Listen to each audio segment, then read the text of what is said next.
Olá, boa tarde. Começa agora o JTV UFMA. Vamos aos destaques de hoje. Pesquisa da UFMA investiga impactos dos microplásticos nos frutos do mar e alerta para riscos aos estuários maranhenses. Arte que atravessa gerações, renda de birro preserva a cultura e movimenta o turismo em Raposa. E nas reportagens das emissoras parceiras da Rede Nacional de Comunicação Pública, confira como castelos inspirados na arquitetura europeia impulsionam o turismo no agreste de Pernambuco. Já na Bahia, vamos conhecer as histórias e lendas do Solar do Unhão, um dos mais famosos cartões postais de Salvador. O nosso telejornal está no ar.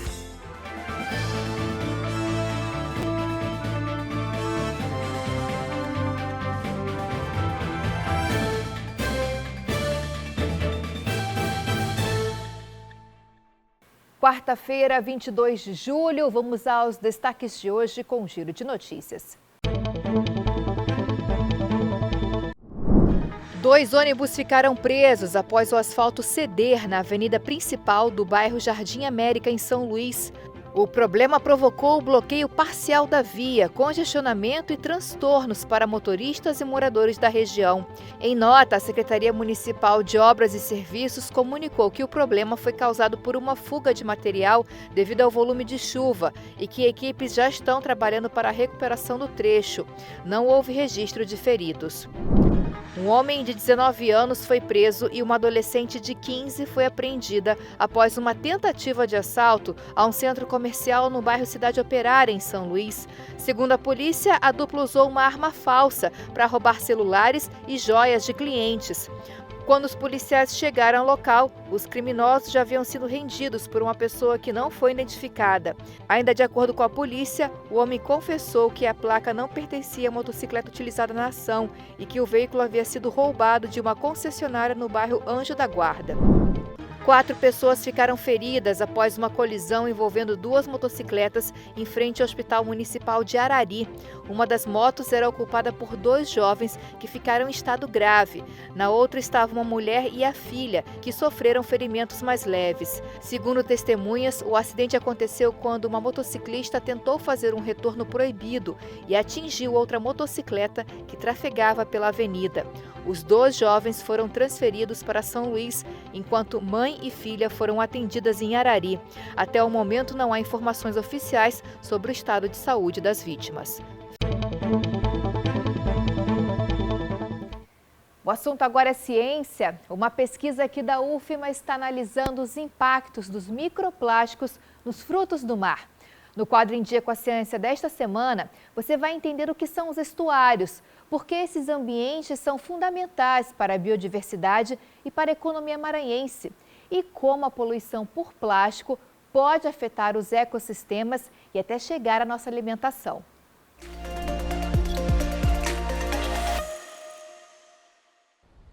Os estuários são ambientes onde a água doce dos rios se encontra com a água salgada do mar. No Maranhão, eles funcionam como verdadeiros berçários naturais, abrigando espécies como peixes, camarões e caranguejos, além de protegerem os manguezais e contribuírem para o equilíbrio ambiental. Então é uma área que contempla uma biodiversidade gigantesca, né, tanto da fauna quanto da flora. E, além disso, apresenta grandes variações oceanográficas em todos os níveis, né? Tanto no ambiente biológico, geológico, químico e físico. Desde 2020, uma pesquisa da Universidade Federal do Maranhão acompanha a presença de microplásticos nesses ecossistemas. O trabalho reúne mais de 20 pessoas, entre professores, pesquisadores e estudantes, que investigam como essas partículas chegam aos estuários e entram na cadeia alimentar. Os microplásticos surgem da degradação de resíduos descartados de forma inadequada.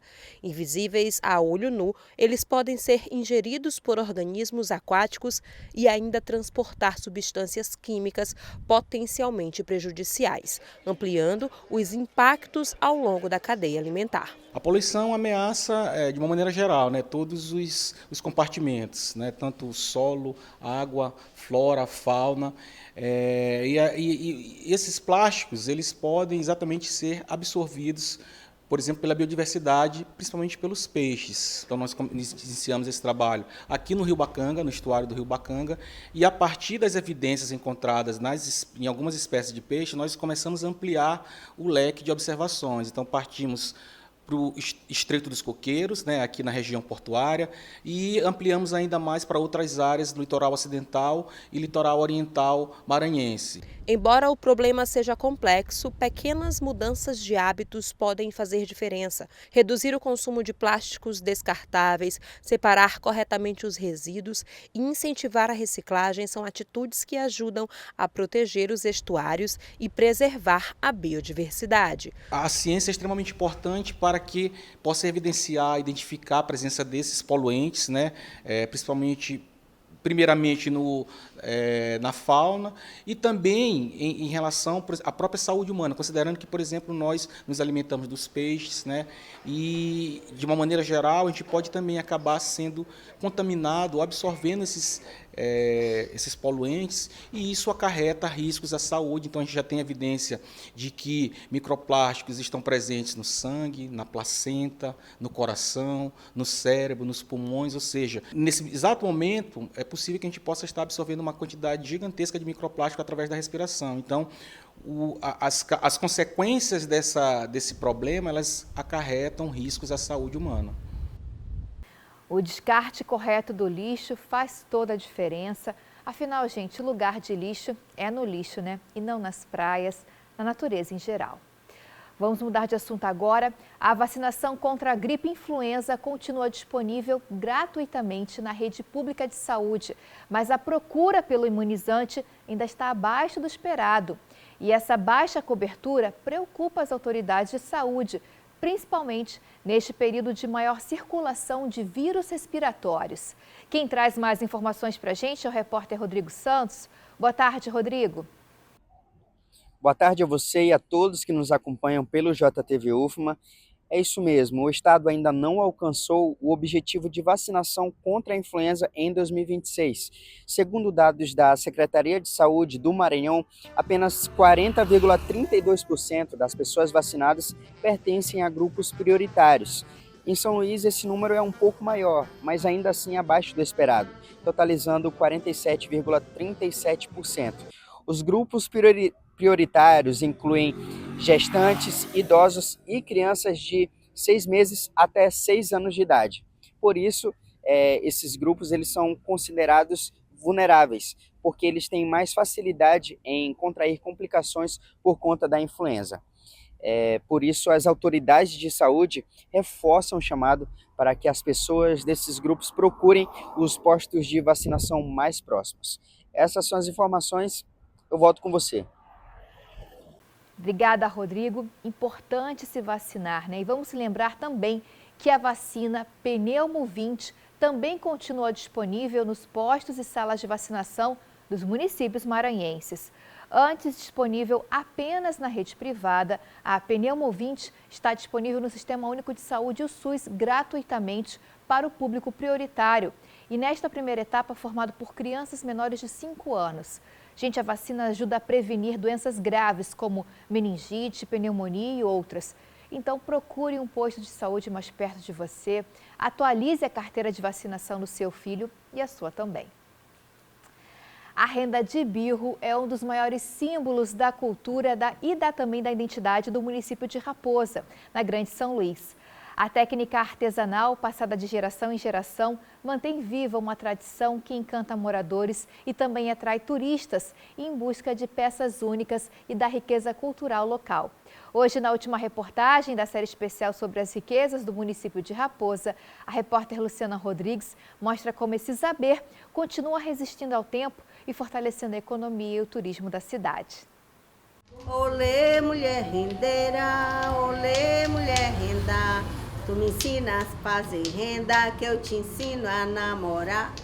Trançado feito por mãos rápidas e ágeis.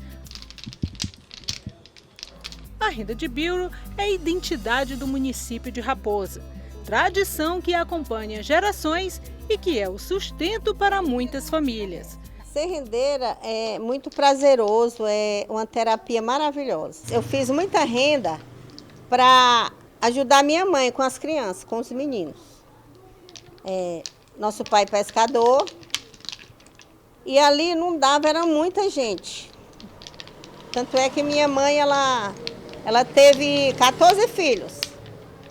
Então era muita gente para alimentar, né? Então eu fazia renda e ajudava muito a minha mãe a comprar roupa, alimento. E ali tinha o prazer de fazer a renda e também tinha o prazer de ajudar minha mãe, ajudar nossos irmãos.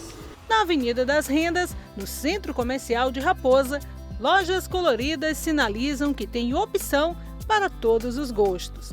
Muitas peças são feitas assim, na porta, com uma boa conversa à espera de compradores. Já tem gente querendo continuar a tradição. Olha a Maria Alice fazendo renda. Para essas mulheres, que também são verdadeiras artistas, a renda é motivo de orgulho. A renda em si, para mim, ela é uma continuidade para não morrer essa tradição que é tão bonita, a renda de birro. É um trabalho delicado, um trabalho demorado, que requer muita atenção, muito cuidado, que é prazeroso a gente ver a pessoa chegar na nossa loja, vestir a nossa peça, e assim, que linda, peça única. Porque a renda, a gente faz a renda nunca sai igual à mesma peça. Porque o traçado, toda vez que a gente faz, vai de forma diferente. Entendeu? Isso é gratificante a gente ver uma turista, uma pessoa chegar na minha loja e dizer assim, que peça linda, você que produziu. A gente contar a história da peça, porque cada peça tem uma história. De maneira paciente, o trançado da renda de birro vai construindo peças únicas, mas a renda também vai desenhando o orgulho de ser rendeira. É mais do que trabalho, é uma habilidade de transformar linha em arte. Dona Maria das Graças é mãe da Maria de Vânia. Juntas fazem renda e celebram o amor pela profissão. E não pensam em parar. Muito pelo contrário. Eu tinha 8 anos de idade quando eu aprendi. Aí comecei a continuar. Hoje eu tenho 76 anos. Ainda tenho muita vontade de fazer. Viu? Quando eu ficar sem não deixar de fazer minha renda, eu vou achar muito ruim. Porque eu gosto de amor de renda. A renda também é gratidão. Quem recebeu os ensinamentos continua formando novas gerações de rendeiras. A minha mãe, ela teve esse cuidado de nos ensinar essa obra de arte que é a renda, né? E eu hoje faço a renda, já tenho 51 anos, desde os 7 anos, que eu faço esse belíssimo artesanato que é a renda de birro, né? E eu tô aqui fazendo, já passando para os meus netos, né? Porque a renda de birro em si é passada de geração a geração, né? Minha mãe é a minha grande inspiração. Que se hoje eu sou uma rendeira, uma artesã, eu devo à minha mãe essa obra de arte que ela me ensinou e eu tive todo o carinho de pegar com amor. É por isso que até hoje eu faço a renda, né? E me sinto bem ser rendeira dentro da cidade de Raposa. Raposa é esse lugar que convida a celebrar o passado, valorizar o presente e a olhar para o futuro. A renda é uma continuidade no tempo, que preserva os saberes artísticos com a ajuda das linhas. Alô, mulher rendeira, alô, mulher renda, tu me ensina a fazer renda, que eu te ensino a namorar. Tu me ensina a fazer renda, que eu te ensino a namorar. Parabéns às rendeiras do município de Raposa, né? Com certeza, essa arte também é patrimônio do nosso estado. Vamos mudar agora de estado, né? Sair do Maranhão para dar espaço às reportagens produzidas pelas nossas emissoras parceiras da Rede Nacional de Comunicação Pública. Gente, quem pensa que é preciso viajar para a Europa para conhecer castelos imponentes, pode se surpreender aqui mesmo no Brasil. No agreste de Pernambuco, construções inspiradas na arquitetura medieval e clássica têm atraído visitantes e fortalecido o turismo na região. Confira agora na reportagem da TV Pernambuco.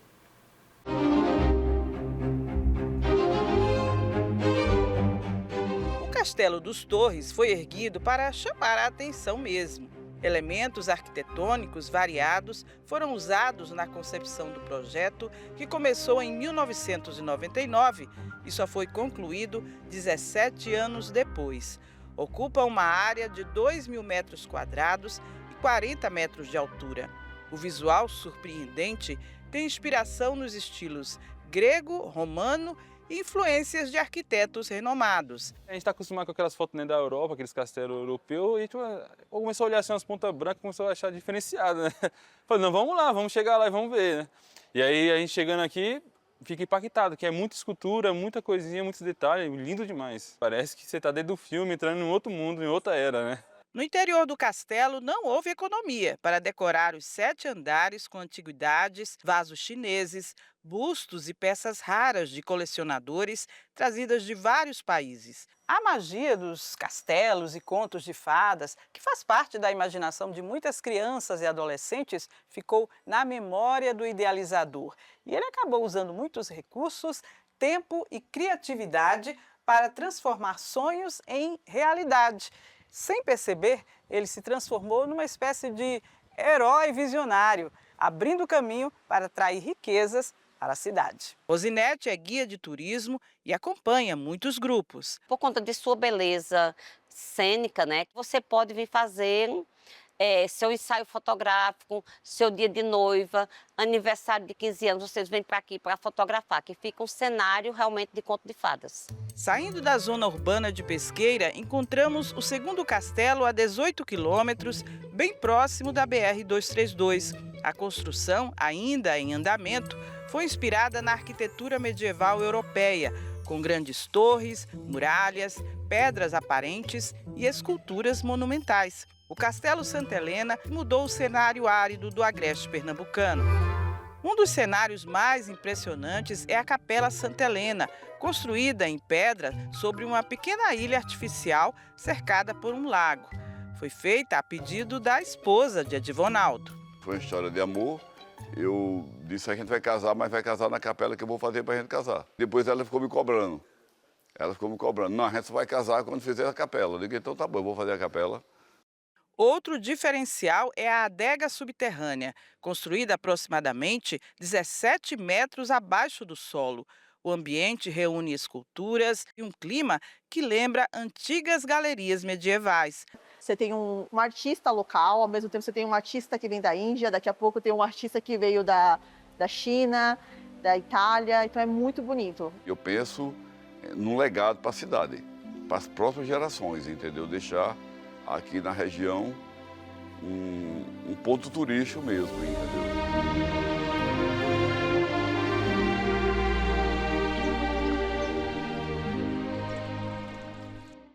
E vamos agora até a Bahia para conhecer um patrimônio cheio de história e curiosidades. O Solar do Unhão, que fica na Baía de Todos os Santos, em Salvador, e abriga um museu de arte moderna. O solar é um dos casarões mais importantes do período colonial e guarda memórias que ajudam a contar parte da formação histórica e cultural da Bahia. A gente confere agora na reportagem da Rede Nacional de Comunicação Pública. A Baía de Todos os Santos mostra uma Salvador dividida entre a Cidade Alta e a Cidade Baixa, com alguns dos mais famosos cartões postais da primeira capital do Brasil.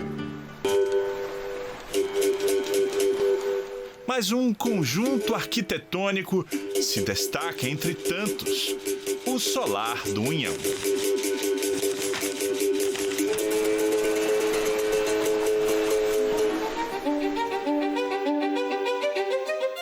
O espaço reúne história e nos apresenta exposições de artistas. Em um deles, uma justa homenagem a Lina Bobardi, arquiteta que foi responsável por resgatar o solar na década de 1950.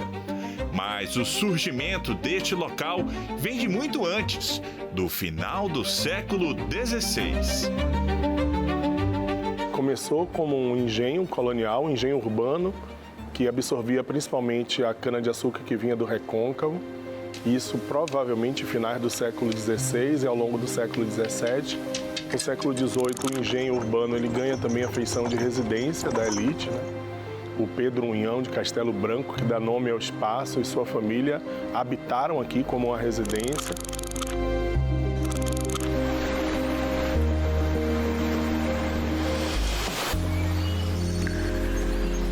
É daqui onde o público pode ter uma perspectiva encantadora sobre o pôr do sol na Bahia.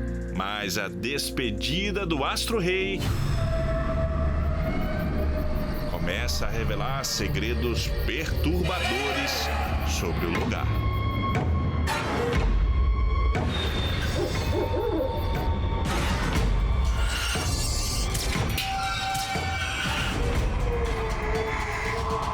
É na escuridão desse espaço onde o mistério se debruça sobre as construções antigas do solar. Relatos de pessoas que já trabalharam aqui são de fazer gelar o corpo. Sussurros que se confundem com o vento. Correntes que se arrastam como se fossem para assustar as testemunhas.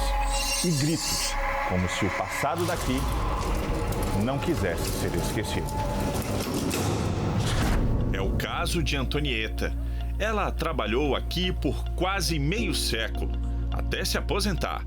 Tieta, como é carinhosamente chamada pelos ex-colegas, nos conta fatos sobrenaturais que poderiam fazer parte de algum suspense de Jorge Amado. Aí teve uma colega que passou um dia, 11 horas, e perguntou para mim: Tieta, a exposição abriu hoje mais cedo? Era uma das coordenadoras. Eu disse não. Ela disse: por que tá cheio de gente lá? Eu disse: você tem certeza? Vamos lá. Aí eu vim com ela, não tinha ninguém.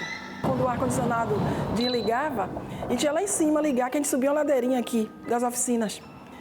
Aí eu passei com o colega, Adilto.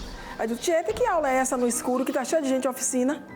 Aí eu brincava assim: você tem certeza? Deve ser a aula de algum professor que essa matéria dele só pode dar no escuro. Aí quando voltava, eu dizia: Adilto, vamos entrar na oficina para ver essa aula. Não tinha ninguém, ele ficava pavor.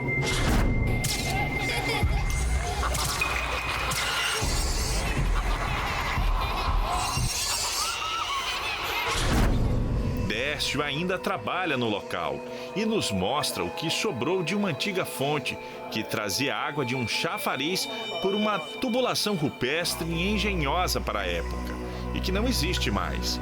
Mas as lembranças dos sustos que tomou aqui permanecem bem vivas na memória. Eu estava na administração, de repente apareceu um colega de trabalho com uma pessoa me apresentando, dizendo que tinha umas obras para ser doadas ao museu. E aí eu conversando com ela, aí saí, tá, eu vou procurar a pessoa do museólogo, que é responsável por recebimento de obra. E aí saí procurar, deixei essa pessoa aguardando na administração e fui procurar o museólogo para apresentar essa pessoa. Quando eu retornei, essa pessoa não se encontrava mais, na verdade, né? Aí eu procurei saber se alguém tinha visto eu sair, vim até o segurança e tal, essa pessoa sumiu. E com todos esses relatos, o que seria lenda urbana e o que seria sobrenatural? Habitamos num mundo em que acredita-se que os espíritos estão presentes. São pessoas que têm uma sensibilidade de perceber ou de ouvir. A gente chama isso de modos somáticos de atenção. Em termos populares, uma mediunidade. E como entender a história deste local, cercado de arte e mistérios, por trás deste conjunto arquitetônico? Eu acredito que o fato de ter sido um local de muita glória, mas também de muito sofrimento, porque aqui foi um cenário, um sítio histórico e que abrigou a parte mais feia, mais trágica da história do nosso povo, que foi a escravização, né, dos nossos ancestrais vindos de África. E para quem ficou intrigado com o mistério do lugar, as assombrações nos remetem a um aspecto primordial para entender essa terra. Na Bahia você vê santo, você vê orixá, você vê sereia, você vê babaigum. Quando a noite cai no solar do Unhão, a paisagem muda. A atmosfera também.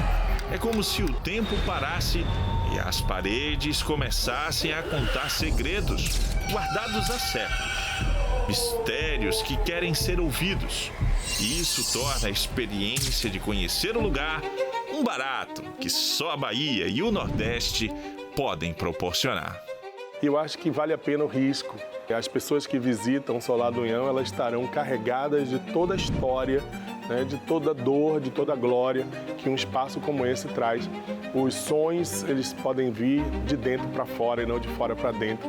É uma forma de cada um visitante que permeia, que palmilha por esse espaço, encontrar uma parte da saga do Solar do Unhão.